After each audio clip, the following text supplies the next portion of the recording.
1775, the American Revolutionary War began as the American colonies sought to detach from England and its oppressive monarchy.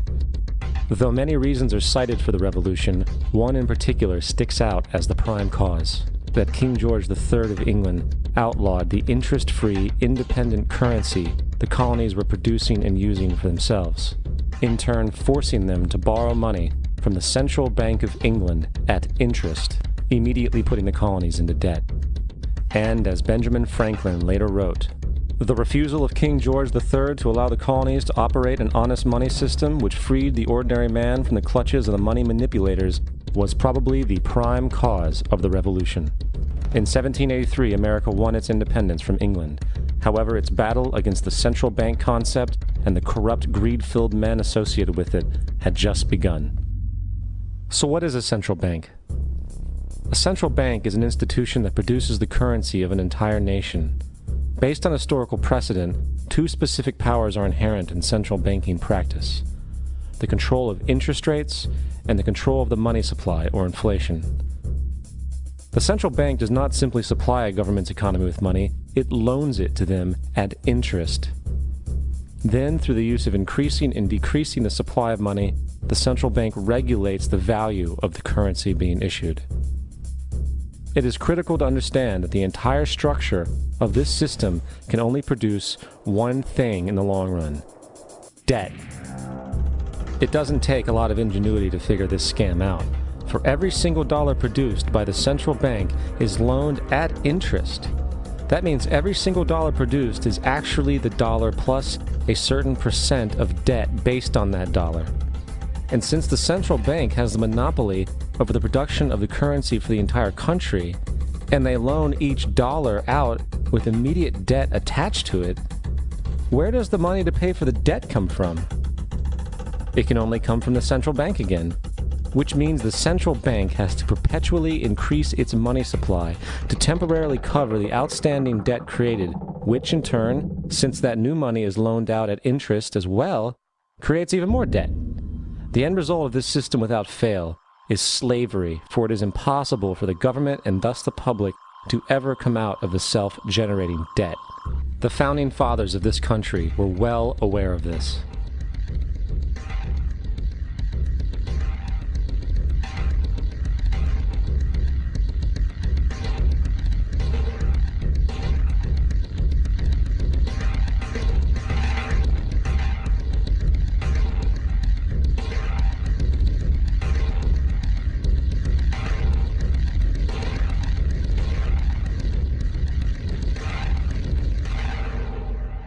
By the early 20th century, the U.S. had already implemented and removed a few central banking systems, which were swindled into place by ruthless banking interests. At this time, the dominant families in the banking and business world were the Rockefellers, the Morgans, the Warburgs, the Rothschilds. And in the early 1900s, they sought to push once again legislation to create another central bank. However, they knew the government and public were very weary of such an institution, so they needed to create an incident to affect public opinion. So, J.P. Morgan, publicly considered a financial luminary at the time, exploited his mass influence by publishing rumors that a prominent bank in New York was insolvent or bankrupt. Morgan knew this would cause mass hysteria, which would affect other banks as well. And it did. The public, in fear of losing their deposits, immediately began mass withdrawals. Consequently, the banks were forced to call in their loans, causing the recipients to sell their property, and thus a spiral of bankruptcies, repossessions, and turmoil emerged. Putting the pieces together a few years later, Frederick Allen of Life magazine wrote, "The Morgan interests took advantage to precipitate the panic, guiding it shrewdly as it progressed." Unaware of the fraud, the Panic of 1907 led to a congressional investigation headed by Senator Nelson Aldrich, who had intimate ties to the banking cartels and later became part of the Rockefeller family through marriage. The commission, led by Aldrich, recommended a central bank should be implemented so a panic like 1907 could never happen again. This was the spark the international bankers needed to initiate their plan. In 1910, a secret meeting was held at a J.P. Morgan estate on Jekyll Island off the coast of Georgia. It was there that the central banking bill called the Federal Reserve Act was written. This legislation was written by bankers, not lawmakers. This meeting was so secretive, so concealed from government and public knowledge that the 10 or so figures who attended disguised their names when en route to the island. After this bill was constructed, it was then handed over to their political frontman, Senator Nelson Aldrich, to push through Congress. And in 1913, with heavy political sponsorship by the bankers, Woodrow Wilson became president, having already agreed to sign the Federal Reserve Act in exchange for campaign support. And 2 days before Christmas, when most of Congress was at home with their families, the Federal Reserve Act was voted in, and Wilson in turn made it law. Years later, Woodrow Wilson wrote, in regret,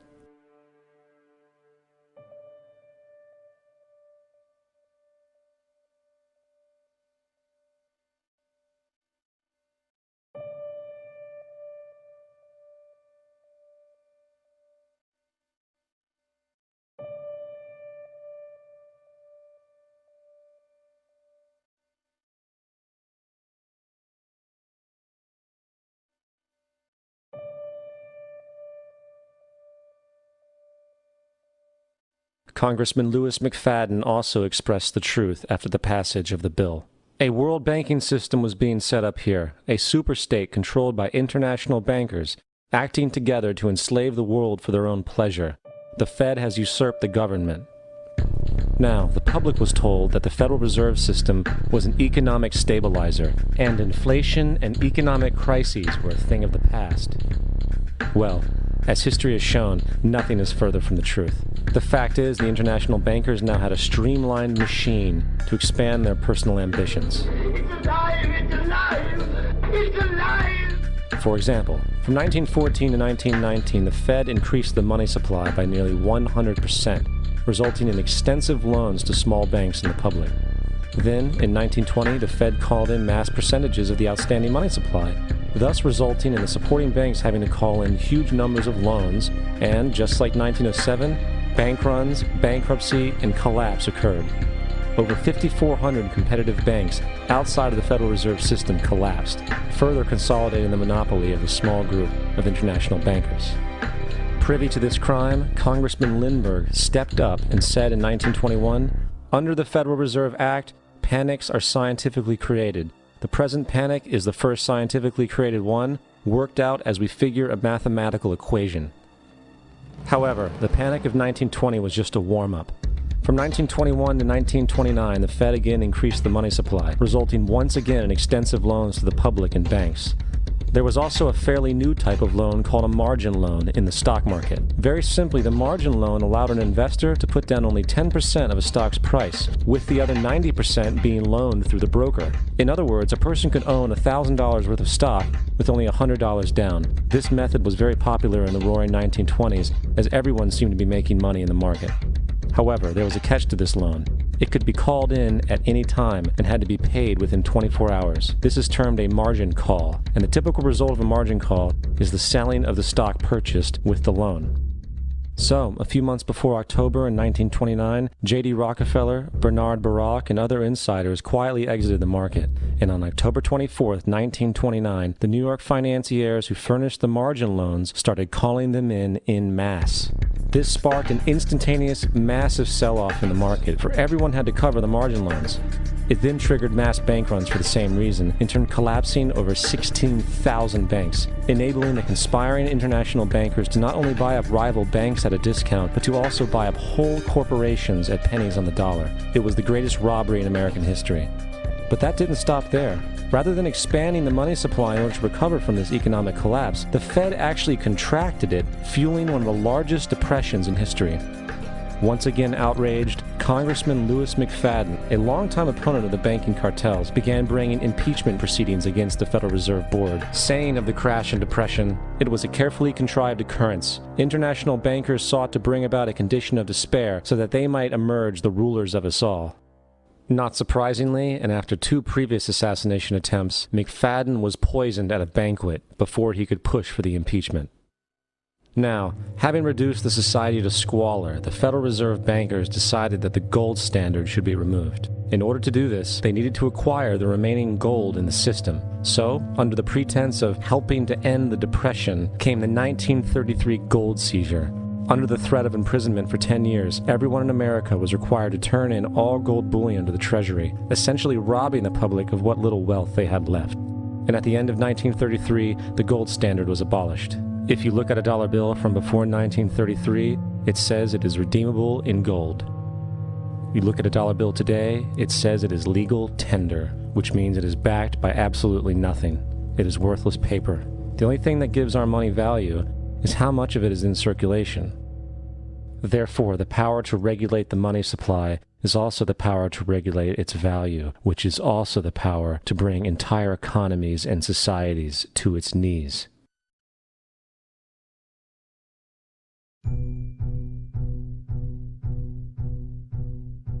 It's important to clearly understand the Federal Reserve is a private corporation. It is about as Federal Express. It makes its own policies and is under virtually no regulation by the U.S. government. It is a private bank that loans all the currency at interest to the government, completely consistent with the fraudulent central banking model that the country sought to escape from when it declared independence in the American Revolutionary War. Now, going back to 1913, the Federal Reserve Act was not the only unconstitutional bill pushed through Congress. They also pushed the federal income tax. It's worthwhile to point out that the American public's ignorance towards the federal income tax is a testament to how dumbed down and oblivious the American population really is. First of all, the federal income tax is completely unconstitutional, as it is a direct, unapportioned tax. All direct taxes have to be apportioned to be legal based on the Constitution. Secondly, the required number of states in order to ratify the amendment to allow the income tax was never met, and this has even been cited in modern court cases.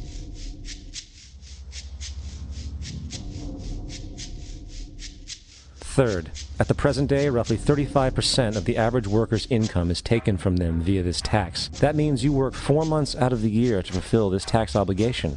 And guess where that money goes? It goes to pay the interest on the currency being produced by the fraudulent Federal Reserve Bank, a system that does not have to exist at all. The money you make working 4 months out of the year goes almost literally into the pockets of the international bankers who own the private Federal Reserve Bank. And fourth, even with the fraudulent government claim as to the legality of the income tax, there is literally no statute, no law in existence that requires you to pay this tax, period. I really expected that, of course, there's a law that you can point to in the law book, the code, that requires you to file a tax return. Of course there is. I was at that point where I couldn't find the statute that clearly made a person liable, at least not me and most people I know. And I had no choice in my mind except to resign. Based on the research that I did throughout the year 2000 and that I'm still doing, I have not found that law. I've asked Congress, we've asked a lot of people in the IRS commissioners, helpers. They can't answer, because if they answer, the American people are going to know that this whole thing is a fraud. I haven't filed an federal income tax return since I left. I have not filed a tax return since 1999. The income tax is nothing less than the enslavement of the entire country. Now, the control of the economy and the perpetual robbery of wealth is only one side of the Rubik's Cube the bankers hold in their hands. The next tool for profit and control is war. Since the inception of the Federal Reserve in 1913, a number of large and small wars have commenced. The three most pronounced were World War I, World War II, and Vietnam. World War I. In 1914, European wars broke out centered around England and Germany. The American public wanted nothing to do with the war. In turn, President Woodrow Wilson publicly declared neutrality. However, under the surface, the U.S. administration was looking for any excuse it could find to enter it. In a noted observation by Secretary of State William Jennings, the large banking interests were deeply interested in the World War because of the wide opportunities for large profits. It's important to understand that the most lucrative thing that can happen for the international bankers is war, for it forces the country to borrow even more money from the Federal Reserve Bank at interest.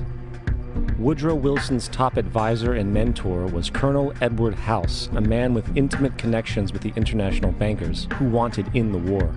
In a documented conversation between Colonel House, Wilson's advisor, and Sir Edward Grey, the Foreign Secretary of England, regarding how to get America into the war, Grey inquired, What will Americans do if Germans sink an ocean liner with American passengers on board? House responded, I believe that a flame of indignation would sweep the United States, and that by itself would be sufficient to carry us into war.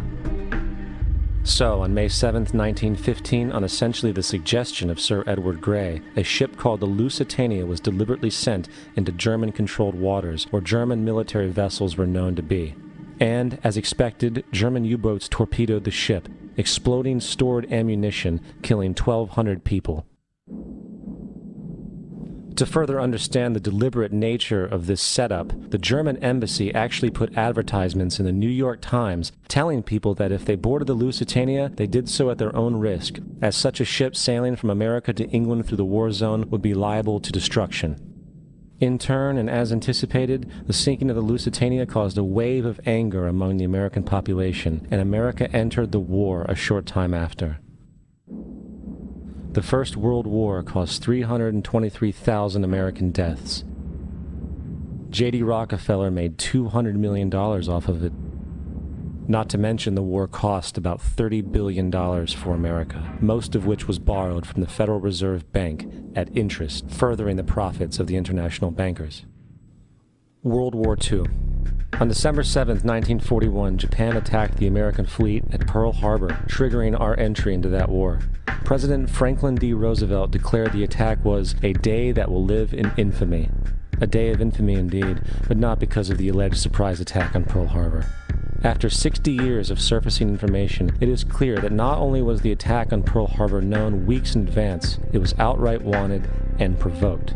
Roosevelt, whose family had been New York bankers since the 18th century, whose uncle Frederick was on the original Federal Reserve Board, was very sympathetic to the interests of the international bankers, and the interest was to enter the war, as we've seen, nothing is more profitable for international bankers than war. In a journal entry by Roosevelt's Secretary of War Henry Stimson, dated November 25, 1941, he documented a conversation he had with Roosevelt.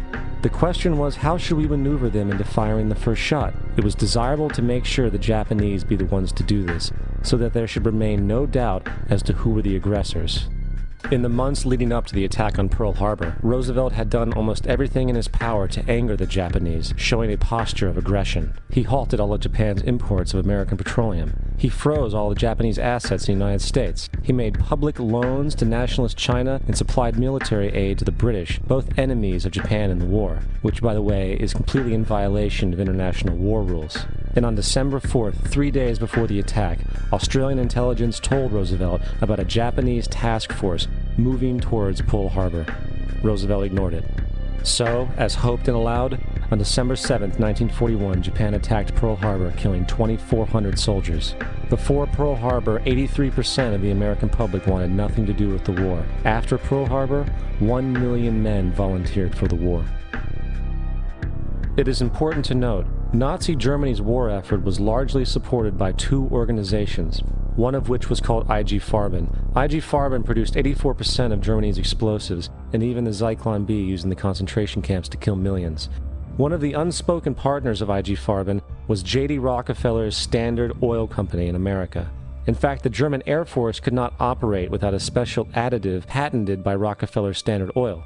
The drastic bombing of London by Nazi Germany, for example, was made possible by a $20 million sale of fuel to IG Farben by the Rockefeller Standard Oil Company. This is just one small point on the topic of how American business funded both sides of World War II. One other treasonous organization worth mentioning is the Union Banking Corporation of New York City. Not only did it finance numerous aspects of Hitler's rise to power, along with actual materials during the war, it was also a Nazi money laundering bank, which was eventually exposed for having millions of dollars of Nazi money in its vaults. The Union Banking Corporation of New York was eventually seized for violations of the Trading with the Enemy Act. Guess who the director and vice president of the Union Bank was?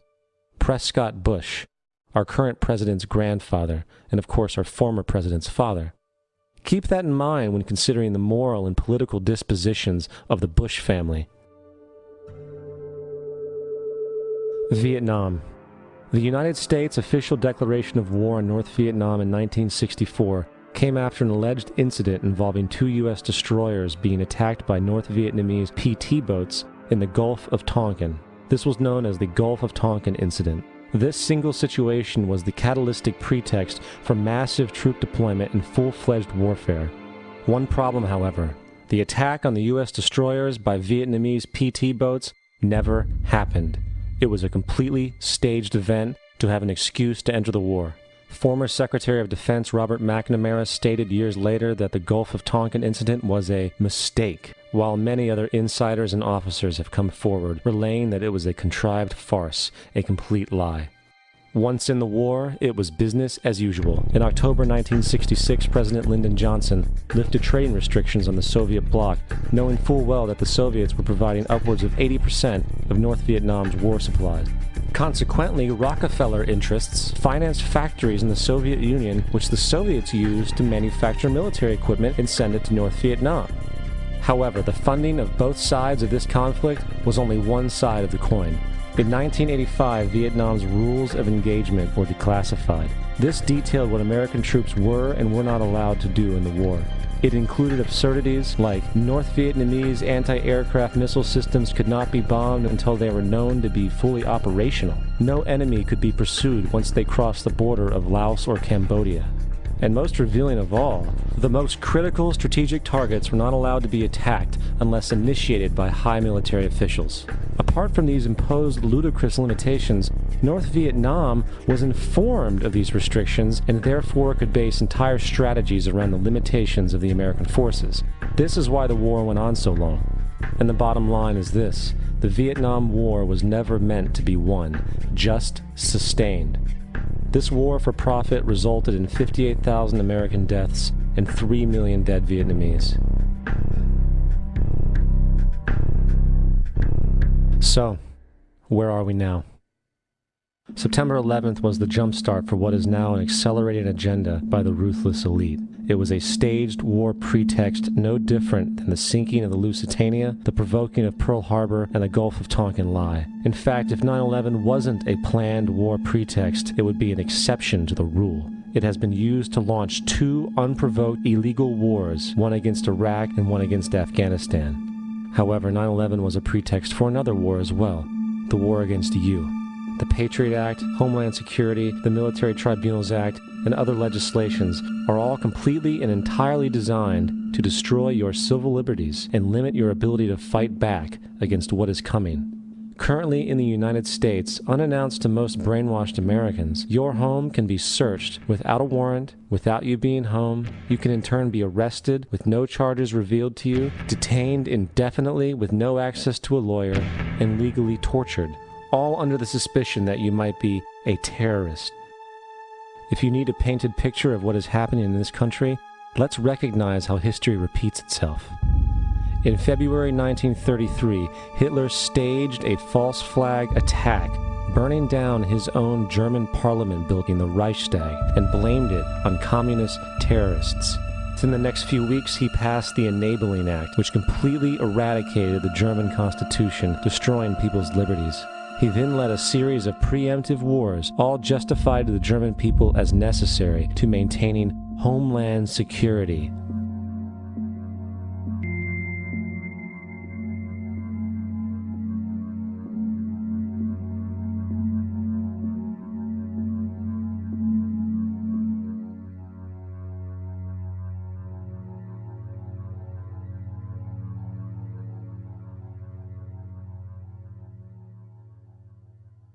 Am Schicksal des Kommunismus und der sich mit ihm verbrüdernden anderen Organisationen ändert dies nichts.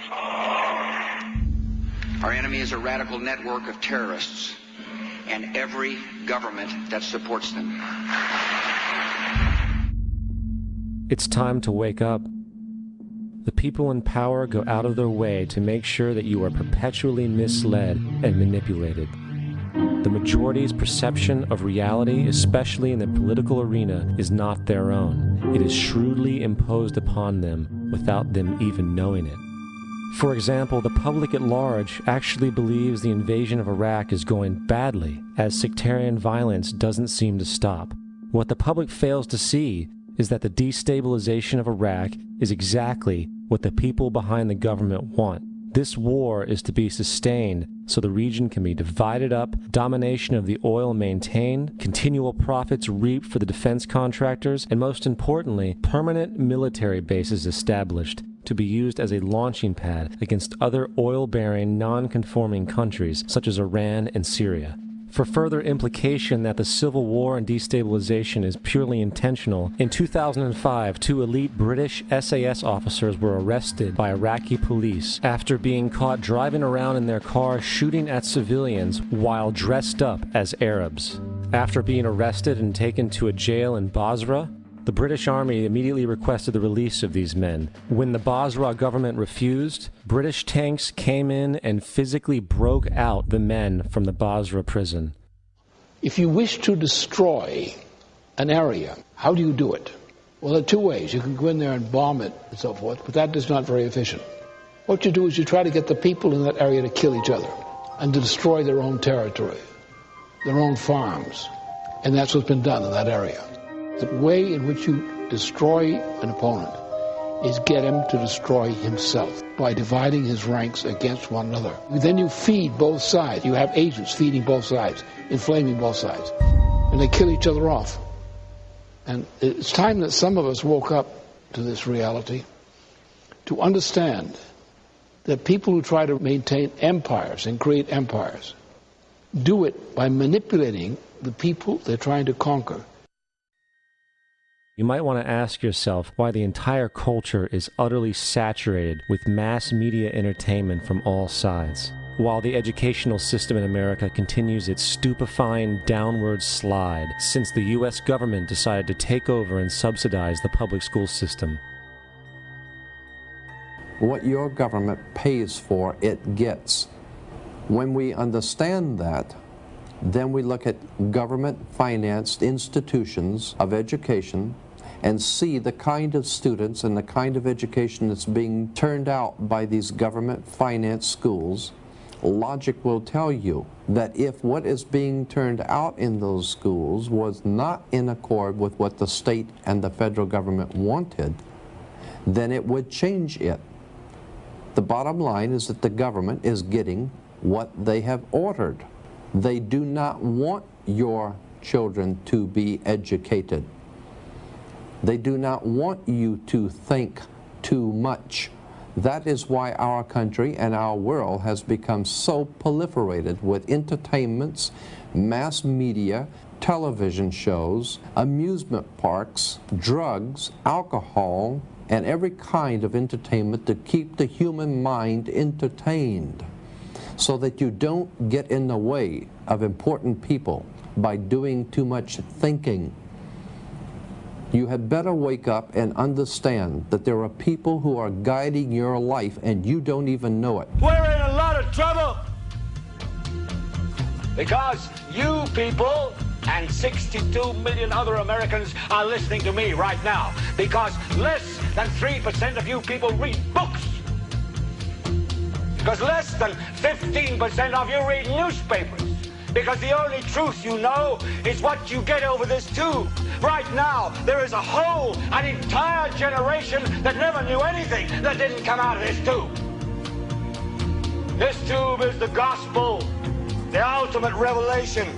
This tube can make or break presidents, popes, prime ministers. This tube is the most awesome goddamn force in the whole godless world. And woe is us if it ever falls into the hands of the wrong people. And when the largest company in the world controls the most awesome goddamn propaganda force in the whole godless world, who knows what shit will be peddled for truth on this network.